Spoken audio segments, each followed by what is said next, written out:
Hi, everybody. Ian Bremmer here, and a quick take to get you kicked off for your week.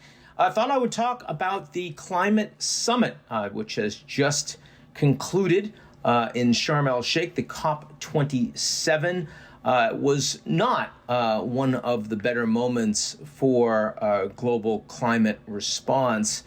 If there was a big win, and I wouldn't call it a big win, but at least it's progress, it's on the establishment of a loss and damage fund. And the idea is to use funds from industrialized countries that pay for climate-related losses that are already being experienced in the billions and billions of dollars in poorer countries.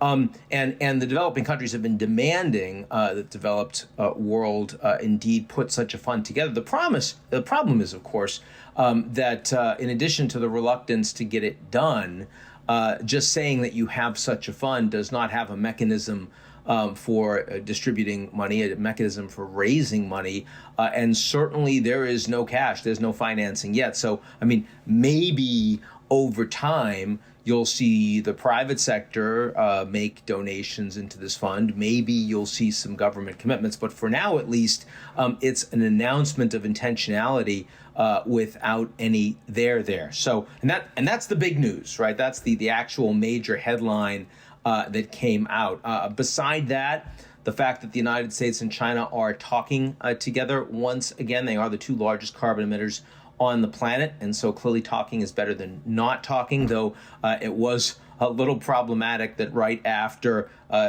John Kerry, the special climate envoy from the U.S., met with his Chinese counterpart, Xie Zhenhua, Kerry then tested positive for COVID.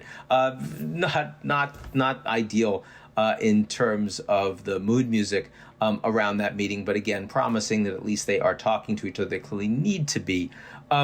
Having said all of that, the idea of phasing out fossil fuels didn't make it into the text. There was a strong need to defend the 1.5 degrees centigrade maximum acceptable warming, which the world is going to shoot past. It's going to be 2 or 2.5. So it's a conversation without a lot of substance to it. But it almost died informally in this summit. And again, it shows you kind of how the world has not been able to get ahead of climate response in alignment with what policymakers that are given responsibility for dealing with climate have been pushing for. I would say that most of the real action is actually happening in developing countries striking solo deals for their own countries. We saw that last year with South Africa and an $8.5 billion deal to help them finance a faster transition to renewables. This year, Indonesia, $20 billion deal getting inked. Vietnam, India, Senegal are all in pretty advanced stages of talks that should happen over the course of 2023.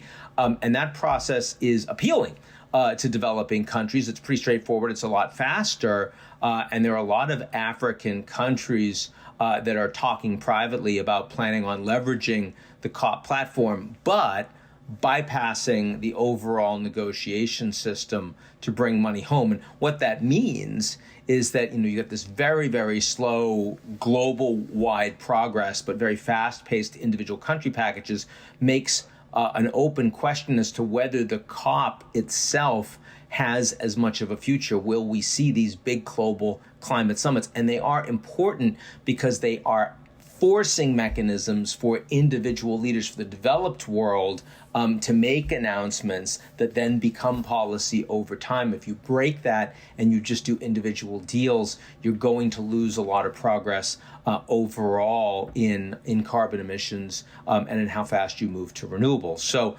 and by the way, the Secretary General is very concerned about this, that if you want to move towards a 2 or even a 2.5 degree goal as opposed to 3, which is where the world is presently heading, and you get rid of the COP process, individual deals are not going to get you there. As it stands right now, I mean, the COP process should be a movement of momentum in two different ways. First, it's a global marker for new announcements and the emergence of trends in solutions and focus areas. And then secondly, it's the actual negotiations and country level action.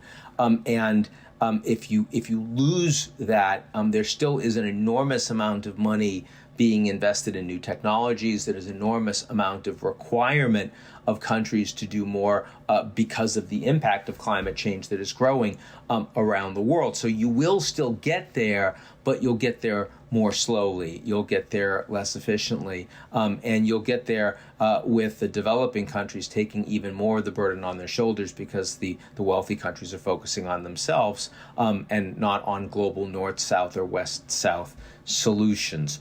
As it is right now, sort of looking at what's happened over the last two and a half weeks, it feels like you're in a car that's accelerating off a cliff. This summit did not materially reduce the speed, but it did design some airbags. So that's pretty much where we are, and we'll be focusing a lot more on this issue going forward. Next year's summit in the United Arab Emirates, a country that cares a lot about diversifying their investment beyond fossil fuels, but also recognizes that they're going to be one of the last countries standing to be able to produce fossil fuels, a push and pull, just like much of the world is facing right now on responding to the growing challenge of climate change. That's it for me. I'll talk to you all real soon.